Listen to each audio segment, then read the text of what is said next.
Welcome back to the Deep Dive. Today, we are cracking open one of the most critical challenges in modern internet infrastructure.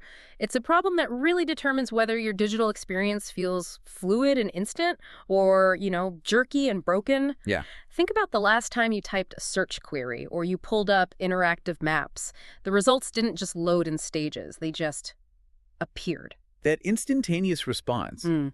it's not magic, and it's definitely not an accident. It's the result of engineers obsessing over a benchmark that, well, it's now gospel. Yeah. The 100 millisecond threshold. The 100 millisecond rule. Exactly. Research confirms that any system that responds to you within 100 milliseconds feels, well, it feels fluid and natural. Okay. The second you cross that line, the user perceives a delay. And this expectation, this demand for near-zero latency, it only gets bigger when we look at emerging tech. Think autonomous systems or real-time augmented reality, like the Google Glass prototypes that the source material mentions.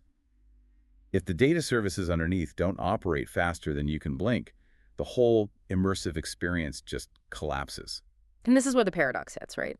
We're demanding this incredible responsiveness from systems that are, at the same time, tackling this monumental complexity.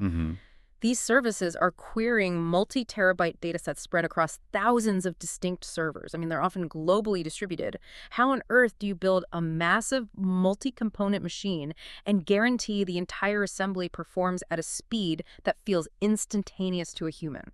And that difficulty, that leads us directly into our mission for this deep dive, dissecting the architectural and algorithmic solutions to a phenomenon that we call the tail at scale. The tail at scale. In these large distributed systems, temporary high latency events, the rare slow outliers that sit on the tail of the performance graph, they stop being minor annoyances. They start to dominate. They start to dictate the entire service's responsiveness.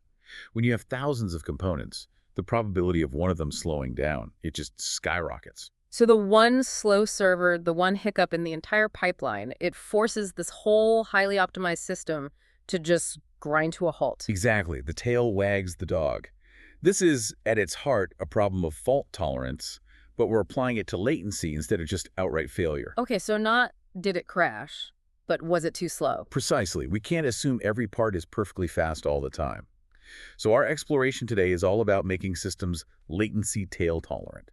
We're looking at the software techniques, the data structures that mask this inevitable performance variability and let us build a predictably responsive whole out of thousands of, well, less predictable parts. Okay, let's unpack that. Why does scale itself become the enemy of predictability? I mean, why does just adding more computing power suddenly turn these tiny rare delays into dominating system failures? It all starts with the foundational architecture that we use to get low latency in the first place. Fan out. Fan out. Fan out is essential. If a request involves way too much data for one machine to handle quickly, you have to parallelize the work. A request comes into a root server, which then immediately fans out dozens or hundreds or even thousands of sub-requests to what we call leaf servers. And each leaf is handling its own little slice of the data. Right. And only when the absolute last response is merged back at the root server does the user get their final answer. Conceptually, parallelization sounds great, but statistically, you're saying it's a killer. It's a killer. The success of the whole operation hinges on the slowest component. It's like a chain being only as strong as its weakest link, but instead of one chain, you have this massive statistical net where the variability of any single component gets magnified dramatically at the surface level. Okay, let's visualize this. The source material has some hypothetical data that I think really drives this home. It does. Imagine you have a single server. It usually responds in, say, 10 milliseconds. But because of some internal interference, 1% of its requests are slow. Let's say 1 second. Okay, so 1 in 100 chance of a delay. If my request only hits that one server, that's an acceptable failure rate. I can live with that. You can. But now, apply the fan-out architecture. Now we need to query 100 of those statistically identical servers in parallel to complete just one user request. And suddenly the math gets ugly. The probability changes violently. For the user request to succeed quickly, all 100 servers have to perform well. The odds that at least one of those 100 servers hits its 1% slow moment, they become overwhelming. How overwhelming? Mathematically, it works out that 63% of your user requests will now take more than 1 second. Wait, say that again? A component failure rate of 1% Yep. translates into a service failure rate of 63% just by scaling the dependency from one server to 100. That is catastrophic. It is. And that's not even the real-world scale we're talking about. Modern search indices, large storage systems, they might need a fan-out to 2,000 servers, or even more. Okay, so let's take that number. Let's say the engineers have done an incredible job. They've optimized these servers so that only 1 in 10,000 requests is slow. That's a 0.01% failure rate. A stellar component reliability. Even then, the fan-out effect ensures that almost 1 in 5 user requests, 18% to be exact, will still take more than 1 second. Wow. The sheer magnitude of the fan-out guarantees that even a vanishingly small variability gets magnified into a dominating latency problem for the person at the other end. So this moves us from theory to measurable reality. We actually have specific data from a Google fan-out service that shows the exact cost of waiting for this tail. We do. We have to look at the measurements in Table 1. This is the smoking gun. Okay. If we measure the time for just one random leaf request to finish, the 99th percentile latency is only 10 milliseconds. That's fantastic component performance. But that's not what the user sees. Not at all. When we look at the time required for all the leaf requests to finish for the service, the 99th percentile latency jumps to 140 milliseconds. So a 14-fold latency penalty, just from the statistical tail. Exactly. And here is the absolutely crucial data point for any engineer listening right now. The 99th percentile latency for 95% of all the leaf requests to finish is 70 milliseconds. And this is the moment. This is where the entire engineering focus has to shift. The difference between finishing 95% of the requests At 70 milliseconds. and finishing 100% of the requests at 140 milliseconds is 70 milliseconds. So waiting for the slowest 5% of requests to complete is solely responsible for half of the total 99th percentile latency. Half. All of the effort then must be focused on solving that last 5%, the tail that's costing you 70 milliseconds. Optimizing the median, which might be, 5 milliseconds, it's not enough. That dramatically shifts the engineering focus, doesn't it? It means you have to actively deprioritize median latency optimizations once you hit a certain point, because you know the biggest win is only in that 5% tail. That is precisely the implication. Once your median is low enough, say under 10 or 20 milliseconds, making it a tiny bit faster gives you almost nothing back for the user experience. If half your latency budget is spent waiting on those last few stragglers, then any effort you spend making the first 95% finish at 5 milliseconds instead of 6 it's just wasted. So you have to shift resources away from the common case and toward tail mitigation for the rare case. It's a complete philosophical shift in resource allocation. Okay, so before we can mitigate this tail, we have to catalog the enemy.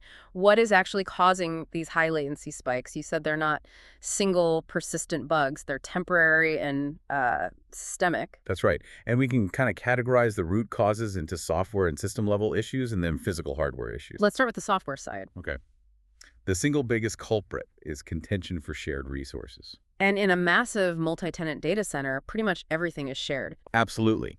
Requests for different apps and even different requests inside the same app are all fighting for the same resources. CPU cores, processor caches, memory bandwidth, shared network paths. So if a big batch job kicks off, If a sudden, large, high-throughput job like an overnight data processing job gets scheduled onto a machine that's primarily serving your interactive web requests, those web requests are going to suffer. They're competing for the same physical stuff, and that introduces variance. and then there are the background demons, the sort of silent resource hogs that can strike at any time. Yeah, these are the things that cause those multi-millisecond hiccups. A monitoring agent, a logging service, a system health check. Mm-hmm. It might only run for a fraction of a second, but it could seize a cache line or hog a CPU core just long enough to delay one critical fan-out response, And that one response gets pushed into the 99th percentile tail. pushing the whole user request with it. Yeah. And it gets worse, because applications on different machines might contend for global resources, like a shared network switch, creating correlations across the entire cluster. Beyond just that background noise, we have these necessary but highly disruptive maintenance activities. Yeah, these cause predictable spikes, but they're unavoidable. Think about systems like Bigtable. Data changes are first written to memory, then logged, and eventually merged into persistent disk structures. That merging process sounds expensive. It involves these things called log compactions, which require reading, merging, and writing huge chunks of data. That creates a measurable window of very high disk and CPU contention. And then there's garbage collection. Right, the automatic garbage collection cycles in languages like Java or Go, where they reclaim unused memory, they introduce these noticeable pauses that can last tens, sometimes even hundreds of milliseconds. That immediately hits your tail latency. And we learned earlier that every one of these small delays gets amplified as it moves through the system because of queuing. The queuing layer is the variability amplifier. Requests pass through multiple queues, network switch queues, operating system queues, application-level queues. If a system has even a small backlog in one queue, that variability just gets compounded through all the next layers. It makes the tail dramatically longer and less predictable. Okay, let's pivot to the hardware side. It seems like even the latest trends in modern computing are actively working against predictable low latency. That is a crucial structural problem. Modern CPUs, they're engineered for energy efficiency and thermal management. They often do these short bursts where they run temporarily above their long-term power limits to maximize throughput. It's called turbo mode. But they can't sustain that. No. If that activity is sustained, the hardware has to throttle back to stay within its thermal or power limits. That throttling introduces unpredictable delays, and this variability is often totally invisible to the software running on top of it. The prime example of this, the one that really bites the tail, is the solid-state drive, the SSD. Everyone thinks of SSDs as uniformly fast, but they have a brutal tail problem. They're spectacular for random reads, absolutely. But flash memory has a quirk. Data blocks have to be erased before new data can be written. This is handled by a background process called garbage collection. Okay. During periods of even moderate write activity, the SSD controller is constantly shuffling data around to free up blocks.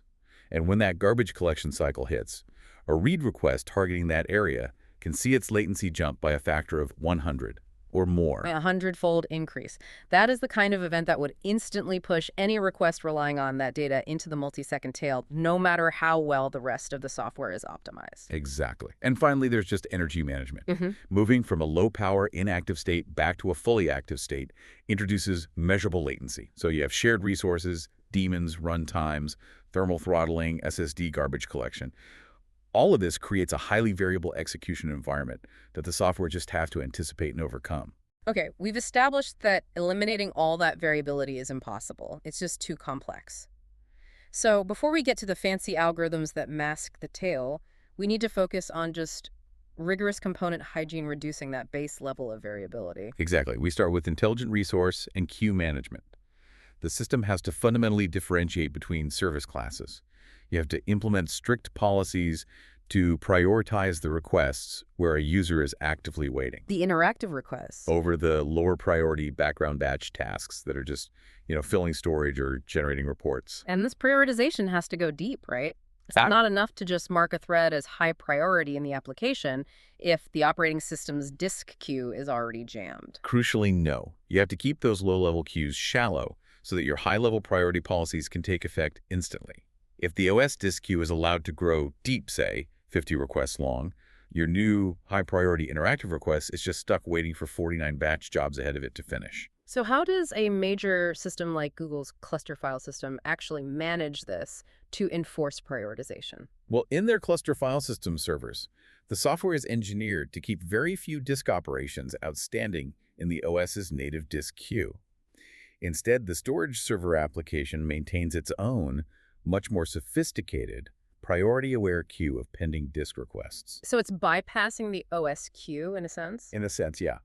When a new low-latency, high-priority read request arrives, the application can immediately stick it at the front of its internal queue and issue it to the disk before an older, less important batch request. This ensures the interactive task bypasses all that buffering and variability deep inside the kernel. That seems really effective for general prioritization. But there's another famous queue problem: head-of-line blocking.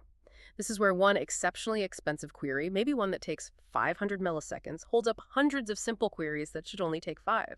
Head-of-line blocking is very common, especially because high-level services handle requests with just wildly different computational costs. The architectural countermeasure for this is time slicing. Okay. Instead of letting that one complex request run all the way to completion, the system breaks up these intrinsically long-running requests into a sequence of smaller, interruptible slices. So the expensive query gets a tiny chunk of CPU time, then the scheduler quickly runs a dozen cheaper queries, and then it comes back to the expensive one. Precisely. This allows the scheduler to interleave the execution of many short-running requests around the few big ones. Google's web search system, for example, uses time slicing to make sure that a few computationally expensive queries don't add substantial latency to the overwhelming majority of cheaper ones. It keeps the pipeline flowing.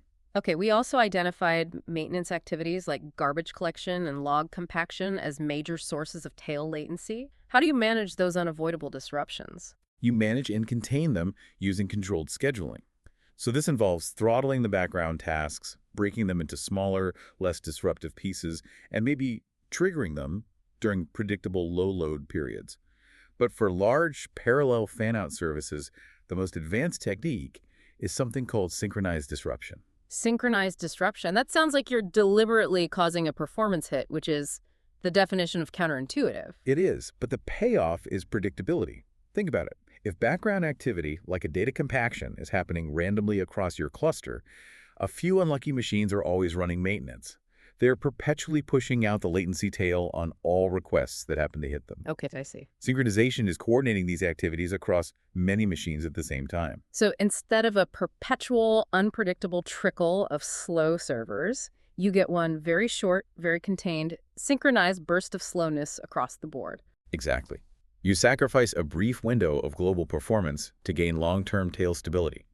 This simultaneous burst only slows down the interactive requests that have to be processed during that controlled short window.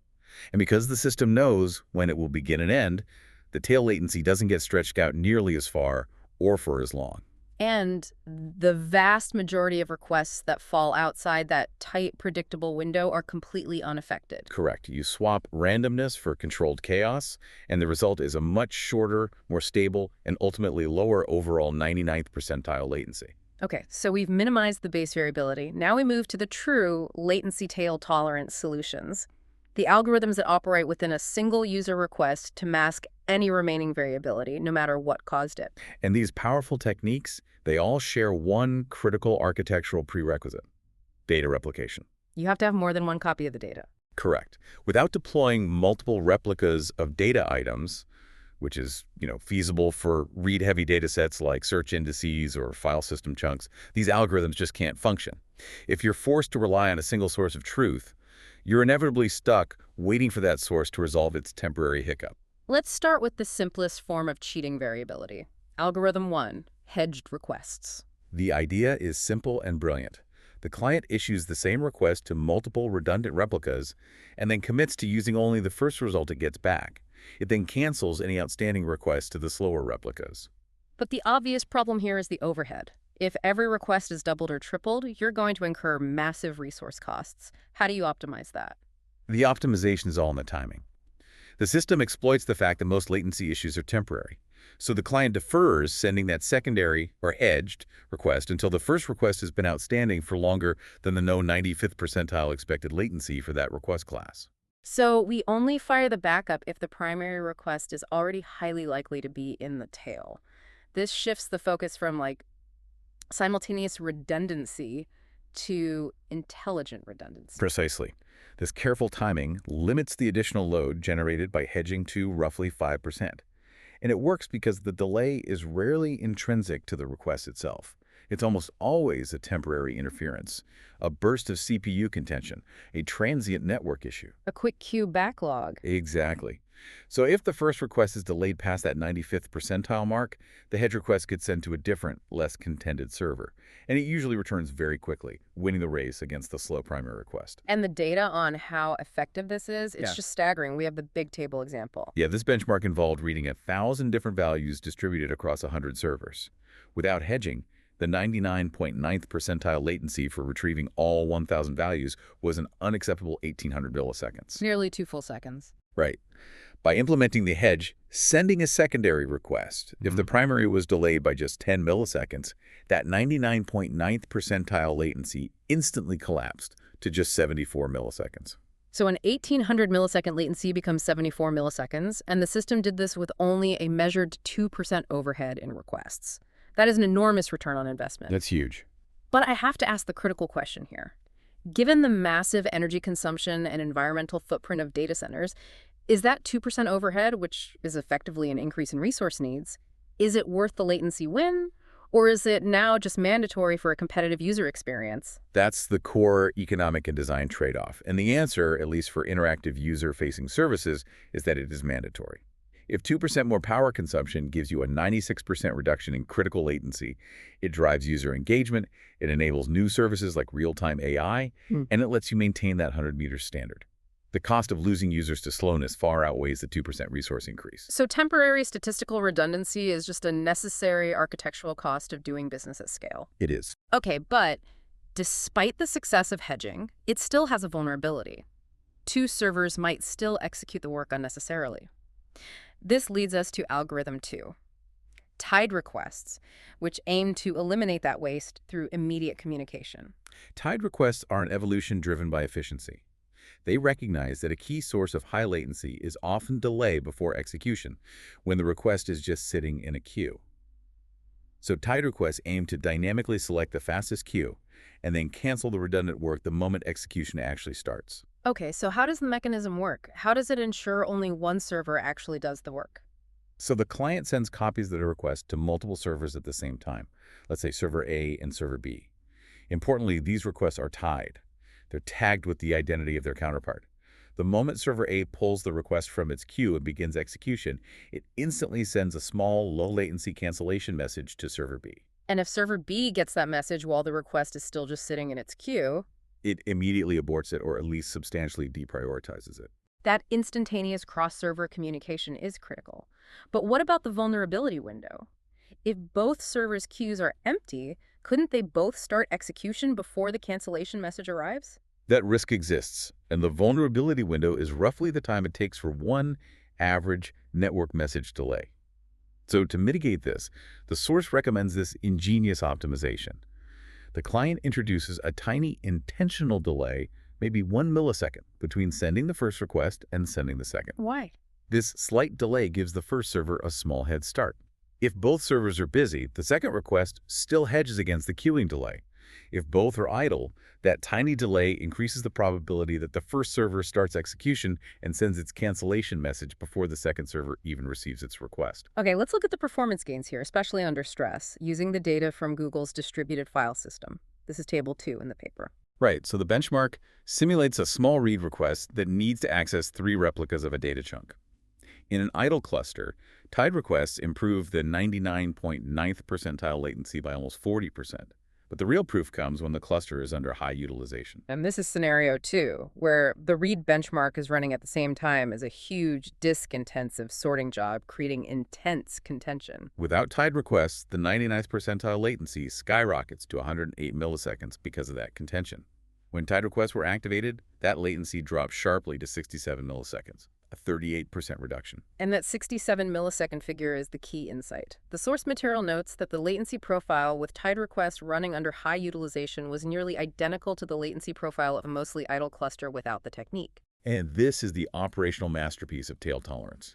It means the organization can run its infrastructure at a much higher utilization rate, consolidating expensive workloads onto shared clusters while maintaining the same responsiveness. This allows for massive cost reductions. And thanks to that cancellation mechanism, the total measured disk utilization overhead was less than 1%. That's the ultimate goal, using software to get both peak performance and maximum hardware efficiency, all by winning the race against the tail. And this isn't just for simple replicas, right? Absolutely. The concept extends to more complex erasure coding schemes, like Reed-Solomon. You can encode data so it can be reconstructed from any, say, 10 out of 14 fragments. If your primary request for data timeout, you trigger a set of tied requests targeting various fragments, enough to reconstruct the data. The whole reconstruction ensemble acts as a set of tied requests, resilient against the slowness of any single fragment server. Okay, so far, the focus has been on masking temporary hiccups within a single request. Now we need to transition to long-term architectural adaptations, how data is organized and assigned to machines over time to manage more predictable load imbalance. We're talking about overcoming the failure of static partitioning. Static assignment is fragile. It's fragile because the performance of machines is inherently heterogeneous, and the popularity of data changes constantly. If a single data partition suddenly goes hot, that partition server becomes a bottleneck for everyone. The core architectural response to this is a dynamic data structure called micropartitions. Micropartitions are a structural enhancement where systems deliberately create a massive number of partitions, way more than the number of physical machines. A good rule of thumb is maybe 20 partitions per machine on average, but in a system like Bigtable, a machine might manage anywhere from 20 to 1,000 tablets, which are these micropartition units. Why does having 20 small partitions instead of one big one solve the load balancing problem? The benefit is twofold: granularity and speed. If a machine gets overloaded, the load balancing system only needs to move responsibility for one small micropartition, say 5% of that machine's total workload, to a cooler machine. So it can shed load in small, manageable increments. And in 1/20th of the time needed for a one-to-one mapping. This rapid fine-grained rebalancing ensures that load imbalance is mitigated quickly before it can push out the 99th percentile latency. And it massively improves failure recovery speed. Okay, micropartitioning addresses general load imbalance. But what if the imbalance is predictable? Say, an upcoming event that will make one specific item universally popular. That calls for selective replication. This technique is built right on top of micropartitioning. The system uses monitoring or predictive models to identify hot items data that is causing frequent lookups, and it creates additional replicas of those specific micropartitions. So the system detects that a big game is about to start and one team's stats page is going to get hammered. Exactly. The system dynamically creates a fourth or a fifth replica of that specific data block. The load balancer then uses these extra replicas to distribute the load for that popular item across many more physical machines. This is used extensively in Google's main web search system for popular documents and for dynamic capacity adjustments when, say, a data center goes offline. The final, and I think most fascinating long-term adaptation is latency-induced probation. This sounds like an antisocial strategy for a server farm. It sounds counterintuitive, which is why it's so powerful. Intermediate servers, the ones orchestrating the fan-out, are constantly observing the response latency from all the leaf machines they query. They establish performance baselines, and they detect when a specific machine starts performing significantly poorly. And what happens when the system identifies a delinquent machine? It temporarily excludes that slow machine from serving live interactive requests. It puts it in a penalty box, or on probation. Now, here's the critical part. During a period of high overall load, the system deliberately removes a functioning piece of capacity. However, to monitor its status without impacting live users, the system continues to issue shadow requests to the excluded server. The shadow request. That's the mechanism to let it back in. Exactly. The shadow requests are like scrimmage games. They're just used to collect stats on the server's latency. Once the system sees that the server's latency has returned to normal across several shadow requests, the problem is deemed over, and the machine is safely reincorporated into the live service pool. And the key insight here is that by eliminating the risk of a request being delayed by that one outlier machine, the overall system latency actually improves, even though you technically reduced your capacity. You eliminate the latency corruption caused by the tail. Okay, let's focus specifically now on information retrieval, or IR systems, search systems. Here we introduce another layer of tolerance, right? Because speed itself is a component of quality. It is. A slightly incomplete result delivered instantly is often preferable to a perfect result delivered seconds later. This allows for an algorithm called good enough results. Precisely. In vast IR systems that fan out to thousands of document shards, waiting for every single leaf server to respond, just pushes the latency way beyond that 100-millisecond target.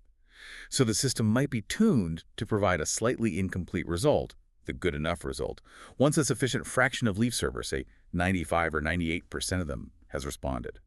But doesn't that run the risk of skipping the single most relevant search result that's hidden on that one slow server? The risk is actively managed, and it's proven to be minimal. The chance that a single slow leaf server holds the absolute best result is extremely low, less than 1 in 1,000 queries, especially since the most important documents are heavily replicated across multiple servers anyway. And this good enough idea is also used for features. Right. If the subsystem responsible for optional features, like ads or spelling correction, doesn't respond within a strict deadline, say 50 millers, the system just skips it and delivers the main search results immediately. The core utility is never held hostage by an optional subsystem. That makes perfect sense. Now, let's discuss resilience against correlated failure. This is a huge concern. If one tiny programming bug is hit by a single request, and that request fans out to thousands of machines at once, it could trigger a catastrophic synchronized crash. That is the nightmare scenario for these systems. A single malicious payload or an untested code path causing a service-wide outage.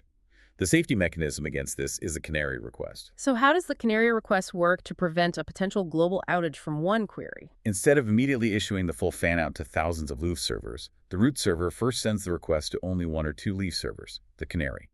The system then waits just briefly for the canary to respond successfully. If it does, the request is deemed safe. Right. If the canary responds promptly and without issue, the root is confident, the query is safe, and the request is then sent to the remaining thousands of servers. And if the canary server crashes or hangs or returns some catastrophic error, Then the request is instantly flagged as dangerous. It's prevented from executing on the rest of the cluster. This isolates the potential bug or attack to just two machines instead of taking down the entire service. It provides massive robustness against these correlated crashes. I get that this safety comes at a cost. Canary requests inherently add a little bit of latency because you have to wait for that one server to respond first. Is that trade-off just universally accepted now? In environments like Google's large fan-out search systems, yes, it's universally accepted. You're right, it adds a small penalty to the median latency, but compared to the statistical penalty of waiting for the slowest of thousands of servers, which we saw can push you out to 140 meters, the cost of waiting for a single canary server is negligible. The marginal latency cost is absolutely worth the massive safety buffer it provides. So we focused heavily on the extreme difficulty of low tail latency for read-heavy operations. How did these challenges change when the operation involves state changes or mutations? The landscape shifts significantly. Generally, the problem is easier to solve for writes. Why is that? Well, first, the scale of latency-critical modifications is often small. You're not fanning out to thousands of machines, just to a few necessary replicas to ensure consistency. And second, updates can often be performed off the critical path. The system can acknowledge the update to the user and then perform the commit asynchronously in the background. And there's a third major advantage, which ties directly back to architectural design: the use of quorum-based consensus systems. Precisely. Services that require strong consistency for updates, those using algorithms like Paxos or Raft, are inherently tail-tolerant in a way that read fan-out is not. The fundamental requirement of a quorum algorithm is that the system only needs a majority of replicas to commit the state change, not all of them. Can you just elaborate on why needing a majority, n over 2 plus 1, makes the tail less dangerous? Sure. Imagine you have 5 replicas. You only need 3 of them to respond and commit the transaction. So if one replica is slow because of an SSD garbage collection cycle, and another is slow because it's running some background daemon, the system doesn't care. It just needs the 3 fast ones. It achieves quorum instantly with the 3 fast replicas and moves on. This dramatically limits the scope of the tail problem. The system doesn't have to wait for the slowest 2. It only needs to find the fastest 3. So the greatest complexity for engineers remains squarely focused on these massive-scale, low-latency reads. Absolutely. And looking forward, the need for these sophisticated software solutions is only going to grow. The source material highlights that hardware variability is not going to decrease. It's projected to increase because of more aggressive power optimizations and fabrication challenges. So our components are getting faster, but also less predictable. Correct. The future is increased system utilization and highly heterogeneous performance. However, some emerging hardware trends will actually boost the effectiveness of the tail-tolerant algorithms we've been talking about, especially tied requests. How does next-generation networking impact an algorithm like tied requests? It's a profound boost. Specifically, tech like remote direct memory access or RDMA and just higher data center bandwidth, they dramatically reduce the per-message overhead and latency of small messages. This is crucial for tied request because it lowers the cost of that critical cancellation message. So if the cancellation message can travel almost instantaneously, that effectively shrinks the vulnerability window, the period where 2 servers might do the same work, down to almost 0. Exactly. RDMA dramatically lowers the CPU cost and latency to send that signal, making the cancellation message highly likely to arrive in time to abort the redundant request. This makes the economic argument for tied requests even stronger. And lower per-message overheads let designers use more fine-grained requests, which improves multiplexing and helps avoid head-of-line blocking even further. To synthesize this entire deep dive then, what is the core takeaway for the system architect facing this 100-millisecond challenge? The core message is acceptance and comprehensive mitigation. You have to accept that eliminating all variability in a massive system is physically and economically infeasible. Therefore, sophisticated, tail-tolerant software techniques, hedging, tying, probation, they have to be deployed not just as performance boosters, but as mandatory resilience mechanisms. They mask hiccups regardless of the cause, allowing utilization to be driven much higher, which saves money, all without sacrificing that crucial instantaneous user experience. It's been a truly comprehensive look into the deep architecture of these instantaneous systems. We've seen how core data structures like micropartitions, coupled with algorithms like hedged and tied requests, form this essential protective layer against the statistical certainty that massive scale introduces. These systems span thousands of machines, yet they manage to deliver results that feel instant, all thanks to engineers obsessively focusing on defeating the performance of the slowest 5% of their components. It's a compelling demonstration of how software ingenuity has to continually compensate for physical reality, thermal limits, and, well, the laws of probability. Absolutely. And as we conclude, here is a final provocative thought for you, the listener, to mull over. Given that hardware variability is only going to increase, and given the massive efficiency and cost savings achieved by consolidating workloads using techniques like tied requests, we have to consider the long-term implications. Will we reach a point where every complex, multi-component transaction, even those outside of search, maybe financial trading or logistics, requires a variant of the tied request algorithm just to remain competitive? If the networking costs of parallel requests drop to near zero thanks to technologies like RDMA, will universal redundancy become the mandatory architectural standard to guarantee speed?